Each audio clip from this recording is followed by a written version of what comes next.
Assalamualaikum warahmatullahi wabarakatuh. Waalaikumsalam warahmatullahi wabarakatuh. Kelompok Sabri akan mempresentasikan tentang mempengaruhi pH dan kecepatan perkembangan pertambahan biji jagung. Perkenalkan, nama saya Zubat Brianoki dari absen 35. Saya Andri Dewi Bowo, absen 3. Saya Nadia Salwa dari absen 22. Saya Safira absen 29. Nagoro 17. Langsung aja Bunda. Kita masuk ke pengertiannya. Untuk pengertian pertumbuhan dan perkembangan tumbuhan sebagai organisme yang tidak dapat berpindah tempat dan dipengaruhi oleh faktor lingkungannya yaitu pH. pH sendiri itu merupakan tingkat keasaman suatu larutan dan bagi tumbuhan pH itu sangat penting bagi tumbuhan. pH itu sendiri mempengaruhi kayak tingkat aktivitas dari mikroorganisme tanah sama tumbuhan itu sendiri.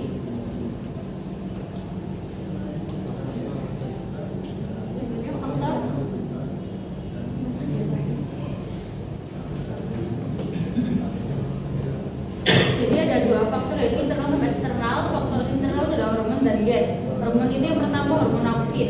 Hormon auksin itu memacu pemanjangan sel, perkecambahan dormansi akar dan pembelahan sel. Yang kedua itu ada hormon giberelin. Hormon giberelin itu memacu perkecambahan biji, pemanjangan batang dan pembelahan sel. Yang ketiga adalah hormon asam oksisat, yaitu memacu pembentukan stomata,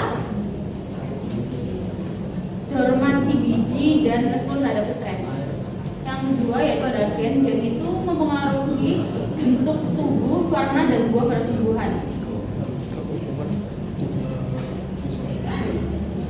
Lalu ada faktor eksternal. Yang pertama ada nutrisi, di mana nutrisi itu untuk membantu sumber energi dari tumbuhan untuk proses metabolisme tumbuhan.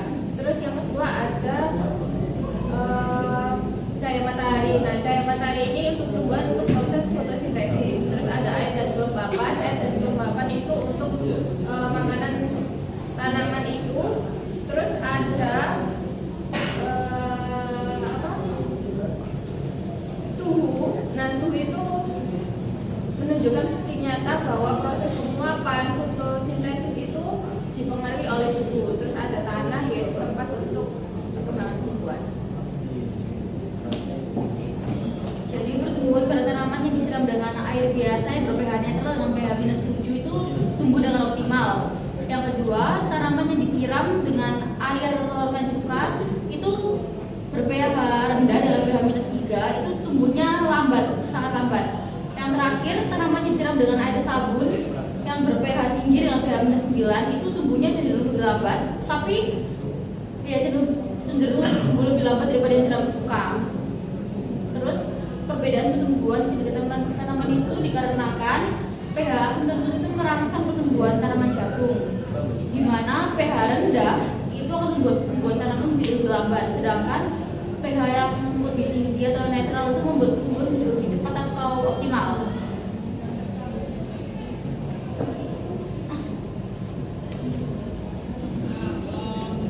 Nah, kesimpulannya, jadi yang pertama itu air dapat mempengaruhi pertumbuhan tanaman jagung dengan cepat dikarenakan air itu bersifat netral.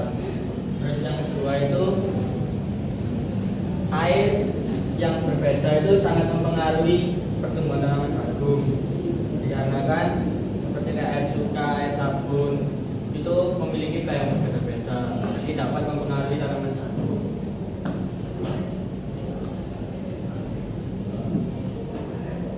Terus saran dari kita lebih baik menyiram tanaman jagung dengan air biasa daripada air cuka sama air sabun, dikarenakan air cuka dan air sabun itu tumbuhnya tanaman jagung itu pasti berbeda-beda. Selanjutnya untuk grafik pertambahan tinggi angkat tanaman jagung. Untuk wadah yang A yang disirami air biasa, pada hari pertama dan kedua tidak ada tanda-tanda untuk katanya tumbuh. Tapi pada hari ketiga dia tumbuh 2 cm. Lalu pada hari dia tumbuh 4 cm, lalu pada hari keempat dia pada hari kelima dia tumbuh menjadi 4,5 cm. Pada hari keenam dia tumbuh menjadi 5 cm. Lalu pada hari ketujuh dia tumbuh lagi menjadi 7,5 cm. Lalu pada hari ke-8 dia tumbuh menjadi 9 cm. Nah, tumbuh pada hari ke-8 ini hingga sampai ke hari ke-9 sama, yaitu 9 cm, tapi pada hari ke-10 dia naik sekitar 0,2 cm, jadi 9,2 cm. Lalu untuk yang tanaman pada yang disirami air cuka, dia tidak mengalami pertumbuhan sama sekali karena kami menghipotesis dia sudah mati. Lalu untuk wadah yang C, untuk yang disirami air sabun, dia untuk pertumbuhannya lebih lambat daripada yang A. Pada hari ketiga dia hanya tumbuh 1 cm, pada hari keempat dia hanya tumbuh menjadi 2,5 cm hingga hari ke-7, hingga hari ke-8 dia tidak mengalami pertumbuhan. Lalu pada hari ke-9 dan ke-10 dia tumbuh menjadi 3 cm. Lalu untuk grafik jumlah daun dan tanaman jagung, pada hari pertama, kedua, ketiga, keempat, wadah air yang disirami air cuka dan air sabun tidak ada tanda-tanda tumbuhnya daun. Tapi pada hari ke-5 dan ke-6 hanya wadah yang disirami air biasa sekitar 2 daun. Lalu pada hari ke-7, ke-8, ke-9, ke-10 untuk yang wadah air dia mengalami penambahan daun, yaitu 3 daun, sedangkan untuk air cuka dia tumbuh daun hanya 1. Lalu untuk yang wadah disirami air cuka, kami menghipotesis bahwa tanaman tersebut yang disirami air cuka sudah mati. Selanjutnya ada grafik warna daun. Itu yang pertama yang warna biru itu daun berwarna hijau muda. Nah, warna hijau muda itu dimiliki oleh tanaman yang A, yaitu disiramin oleh air biasa. Terus yang daun berwarna hijau kekuningan itu dimiliki oleh C, itu karena disiram sama air sabun. Terus yang daun berwarna hijau tua agak kehitaman itu karena juga disiram sama air sabun. Jadi untuk air sabun ini memiliki 2 daun, 2 tipe gitu. Jadi kayak ada yang kekuningan, ada yang ke hijau tua. Terus yang warna putih kekuningan itu ditumbuhi oleh jamur, yaitu yang B.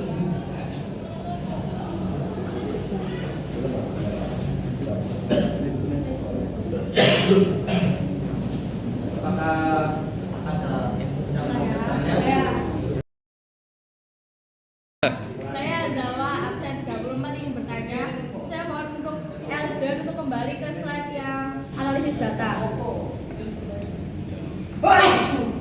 Saya mau nanya buat yang poin kedua sama ketiga, itu kan cuka kan dengan pH 3, sedangkan air sabun itu pH 9. Nah, gimana kalian tahu itu terus pH 3 sampai pH 9? Terima kasih. Saya Alicia Jingga, absen 1 ingin bertanya. Kan di poin 2 sama 3 itu kan dia kan sama-sama memiliki pH yang tinggi kan.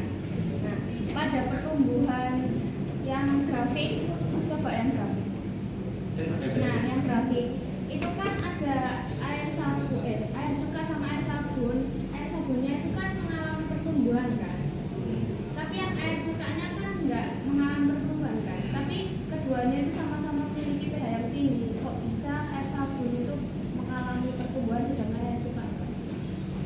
Asli. Vanessa, mau nanya, ada nggak perbedaan signifikan waktu nanam tumbuhanmu pakai air cuka, air sama air sabun? Itu ada perbedaan warna dari daunnya nggak? Atau sama aja? Makasih. Mohon izin menjawab untuk pertanyaan yang sama tadi. Jadi itu kita mengetahui pH-nya cuka sama sabun itu kita lihat dari salah satunya di internet. Terus di biasanya itu di tempatnya cuka itu ada kandungan pH-nya juga. Nah, kalau untuk sabun itu ya cari di internet itu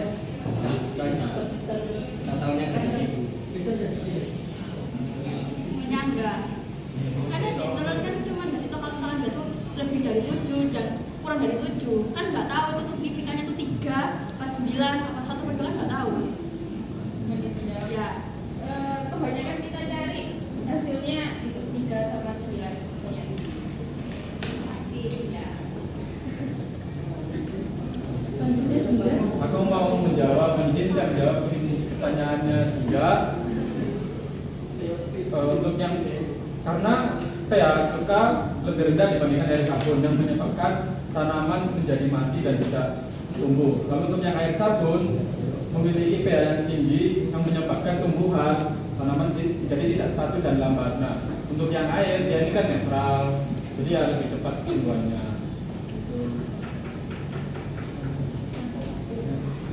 Mohon izin menjawab pertanyaan dari Vanessa.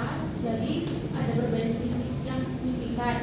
Jadi yang disiram dengan air sabun itu bisa menyebabkan tanaman itu tidak bisa menyerap nutrisi dengan baik, yang menyebabkan daun menjadi kering dan berubah warna. Sedangkan disiram dengan air cuka karena cuka itu bersifat asam, jadi menyebabkan daun itu menjadi berwarna kekuningan dan bahkan bisa menyebabkan kematian pada tanaman. Nah, apakah